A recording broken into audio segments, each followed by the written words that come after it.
Hello, I'm Matt Sage. This is your monthly magazine programme for Cambridgeshire, bringing you topical stories from Cambridge and the surrounding area. People, places, businesses and events, they are all here on Cambridge in and around.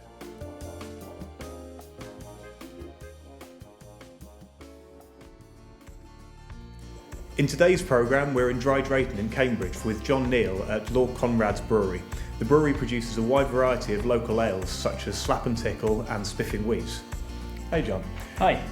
How long have you been running the brewery? Originally set the brewery up in 2007, but commercially moved to this location in 2011. Right, and what sort of spurred you on to open up a brewery?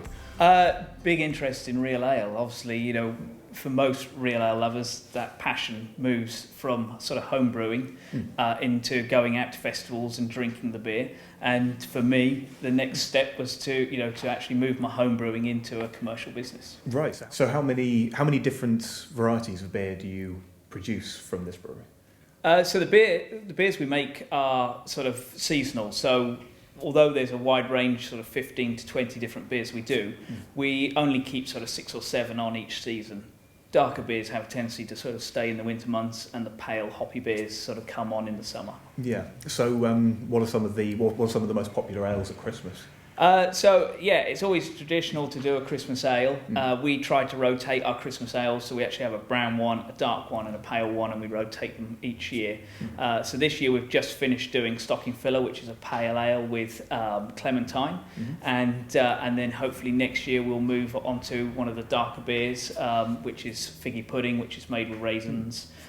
So quite a nice fruity beer, but sort of earthy flavours as well. And then how does that then differ from the ones that you produce in the summer? So the summer beers are very light, quite refreshing beers, and then loaded with American hops. So they have this sort of citrusy, grapefruity edge to them, and work really well, obviously, when it's hot and sunny and you're sort of kicking back. There we go. So you can see in here all these hop cones. These are the individual hop cones themselves. And within each one of these is the pollen that we need to give off the bitterness or the aroma. So this is an actual hop cone, and in here you can actually see the pollen, which is the little yellow particles of dust right at the core. Just open it up so we can actually see those. And this is measured in alphas as a percentage. You can just see the pollen here at the tips of these. So Citra is an American hop, and Citra has a very high alpha level. You can see here on the box that the alpha is 14.5%. Now if we use this at the beginning part of the boil, it's going to give a very high bitterness level, because those alphas are going to turn bitter over the period of the boiling.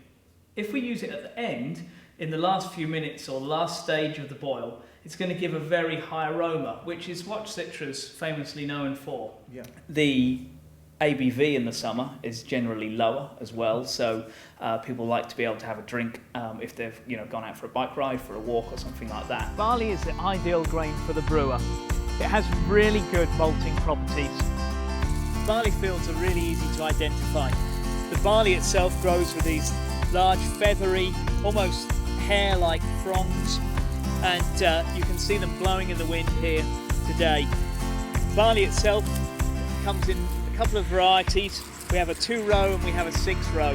The 6-row is commonly used in America, and as we'll show you later, when we come to actually brew, the grain itself is germinated and then it's malted and then roasted to different levels.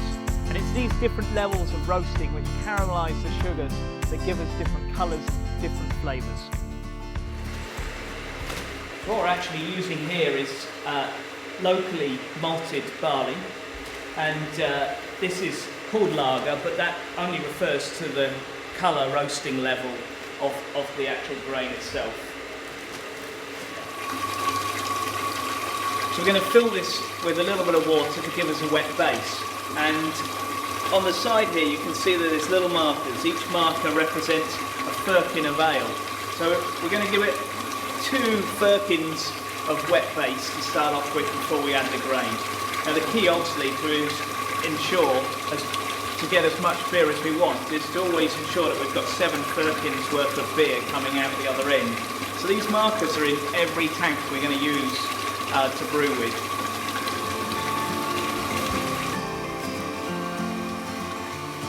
This is where you lose me, unfortunately.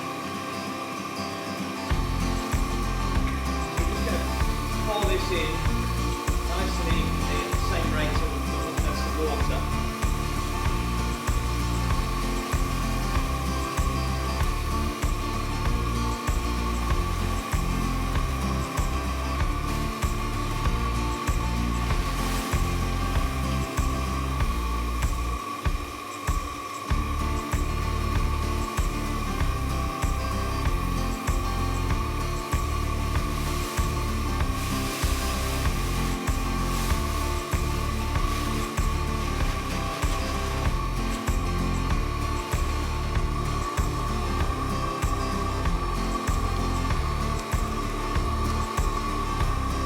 Folds it in a little bit like baking, folding the flour in. This is actually a similar effect, folding the grain into the water, just moving the paddle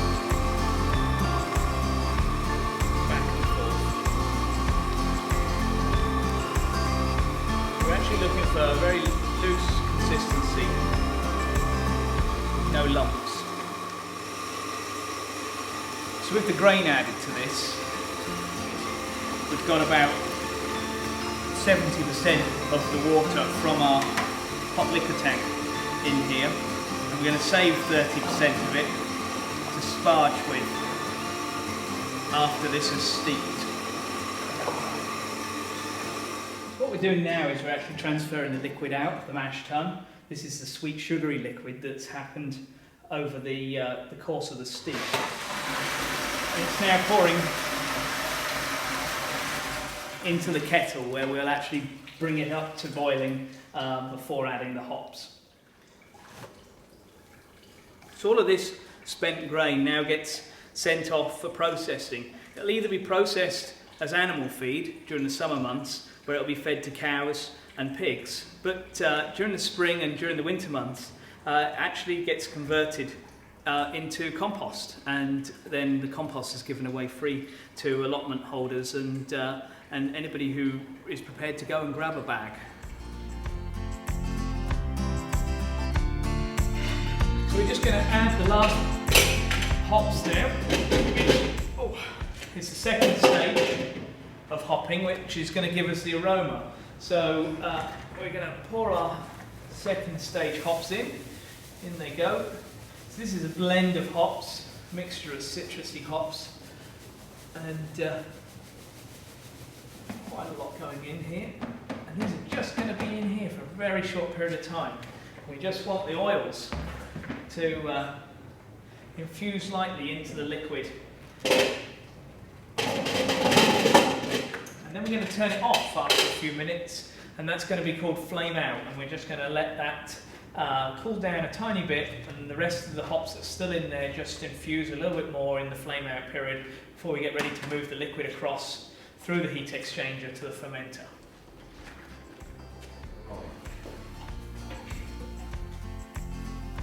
So we're just cleaning up one of the fermenters ready to fill with beer. And we actually, when we do all our cleaning and stuff, we use environmentally friendly products, like this PBW from the States. We use this one because it's safe and environmentally friendly, but it's specially designed to actually work in balancing tanks and septic tanks. All of the water here on site we actually rebalance and return to natural streams. So everything that we put into that water has to be environmentally friendly. So we use no harsh chemicals, nothing that's going to damage the environment. Remember, water is our #1 product we use in brewing. So we want to ensure that we look after that product even when we return our wastewater back to the environment. Now we've finished boiling, we're actually going to move the liquid out of here and into our first fermenting vessel. But to do that, we need to reduce the temperature. The temperature at the moment is over 100 degrees from the boil. We now need to have an ideal temperature for the yeast to survive in, which is going to be around 20 degrees. To do that, we have to cool the liquid down rapidly, which is where we use the heat exchanger. If we allowed it to cool naturally, because there's a lot of natural sugar in here, it'll have a tendency to solidify. So by cooling it rapidly, it enables us to have a cold liquid this side, which the yeast can actually take to. The heat exchanger will reduce the temperature from 100 degrees down to 20 degrees just by using a cold water feed. The cold water feed comes in at this point here and is expelled at the bottom here. The expelled cold water is actually heated up as part of the process. So what we do with that cold water, which is now heated up, is we feed it round and into our first tank, ready for cleaning and brewing with if need be.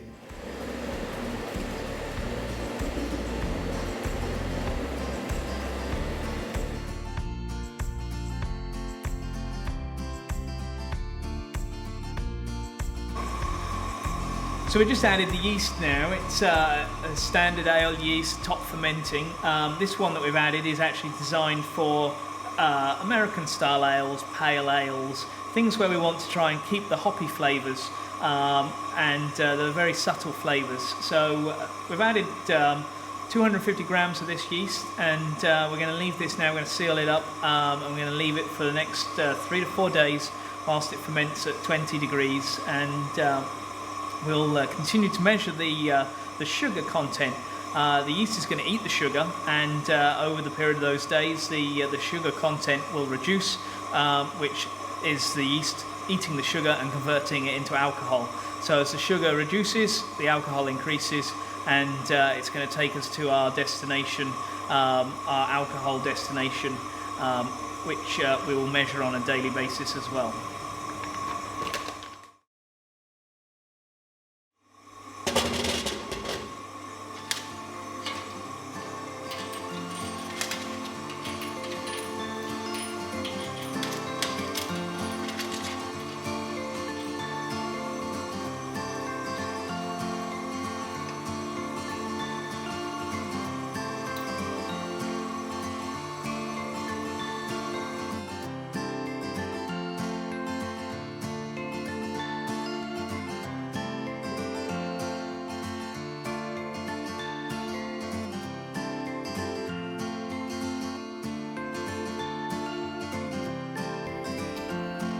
So this is what we've been brewing today, Spiffing Wheeze. And in a couple of weeks' time, that's what this will be.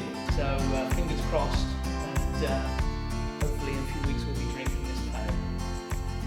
So do you produce these beers for sort of consumption across the country, or is it more of a localised Cambridgeshire? Yeah, it's quite localised. We do daisy chain up and down the country with a thing called brewery swaps, where we'll swap some barrels with another brewery and they'll distribute them in their area, right, and we'll distribute theirs in our area. But we try to keep it local. It means that we can obviously keep track of where the barrels are and support those local businesses. Yeah. So do you have a strong presence at the beer festivals? Yeah, so the beer festivals are sort of a great outlet for local brewers like myself, and CAMRA obviously support us by having a selection of beers from all of the local breweries. So the big one that they hold in May will have all of the local breweries in sort of with different beers at that festival.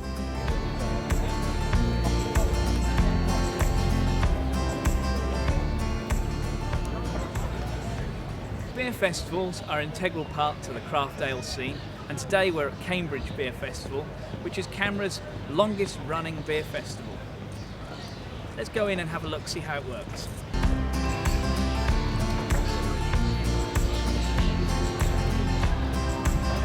So the first thing we need is a glass.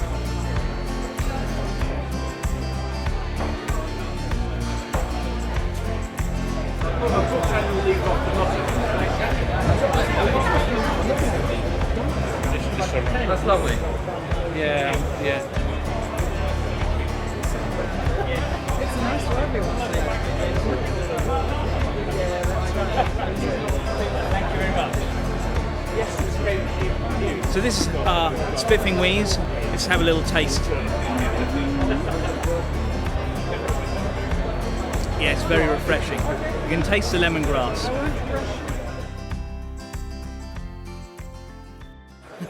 We're here with Snoopy at the Cambridge Beer Festival. He's in charge of all of the bars here.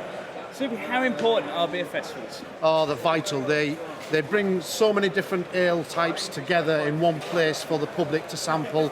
It's in such such an amount. It's vital. It's great. Love it. And how long has this Cambridge Beer Festival been running? This is the 42nd Cambridge Beer Festival, hence the theme of the Hitchhiker's Guide to the Galaxy, which unfortunately goes right over my head, so I have not got a dressing gown or a towel. But we've been going since 1974, I believe. Brilliant. So the longest running beer festival. Yes, it is, yes. Fantastic. And how many pints are going to be drunk at this festival over the course of the week? We're hoping in the region of 80,000. 80,000. Yes. That's brilliant. And how many different beers are here? 200. 200. Brilliant stuff. Yeah. And we're enjoying one of mine, which is Spiffing Wheeze today. Absolutely. And yes. It's a lovely pale beer with lemongrass. Okay. But I imagine there's hundreds of different types of beers. There are, yes. It's all in the programme. The beers are colour-coded for the types, whether stout, IPA, speciality, even lager, and porters. They're all colour-coded, so it makes it easier for the public. Brilliant. Well, thank you very much for your time. No problem. Thank you. If you want a recommendation, November 1. November 1. Yeah. N1. N1, that's Yeah. the one. Brilliant. All right. Well, thank you very much. Okay, bye-bye now. Take care.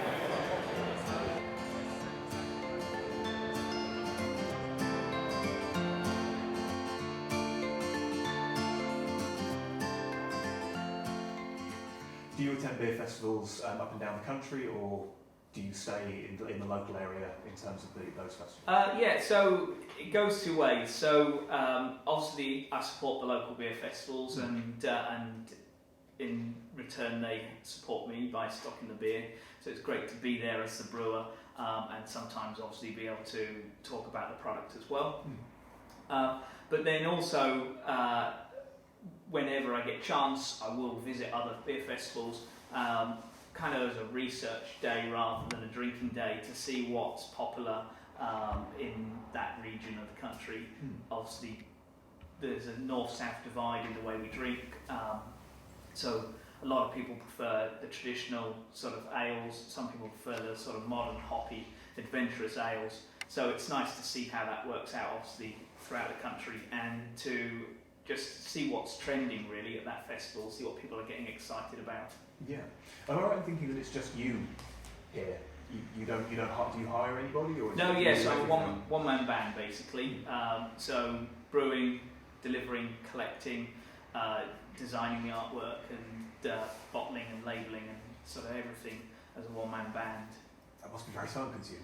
Yes, it is. Yeah, it's a full-time job. Yeah. So it's sometimes, obviously, certainly in some months you are quite pushed. So I'll rope in some friends and family to try and sort of make sure that we can deliver to festivals or man bars at festivals and stuff like that. And how are you looking to expand in the future? Yeah. So obviously it's great to expand. It shows the business is growing. It's something that we're working hard to try and do every year. It's just, obviously the expansion that we've seen over the past year has been more in bottle sales and festivals rather than sort of, local businesses and local pub trade. There's a lot of competition out there for the few local pubs that we have that take local ale, and with the amount of breweries that are cropping up, Cambridge obviously has quite a few now, so we're all fighting for that hand pump in the pub. So each year you have to look at how you can expand, and in the case of Lord Conrads Brewery, we've found that we've expanded quite easily into bottles and more festivals this year. What the coming year will bring, we don't know yet. We are obviously looking at different angles to expand and support the community. Right. So Lord Conrads Brewery. Yeah. Where did the name come from? Lord Conrads Brewery is named after myself, but the Lord part of it is a nickname that I had whilst I was growing up, and Conrad is my middle name, so I'll just put the two together. With breweries, you can name it after the village or the town you're in, or you could go for a unique name, which helps obviously if you move to different premises in a different village. So I quite like the idea of using my middle name. I grew up hating it for some bizarre reason, and now I actually quite like it. So it was nice to be able to use that and then put my nickname on the front of there as well. So does it go? Is it the same with the names of the beers? Are they?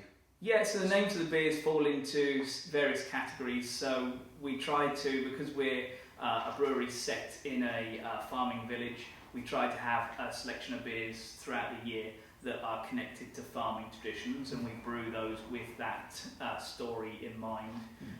Things like Pheasant Rise is an autumn beer that we use sort of smoked grain, which gives a sort of gamey flavour. So it supports or connects to the shooting season in autumn, and actually works well with game and strong meats.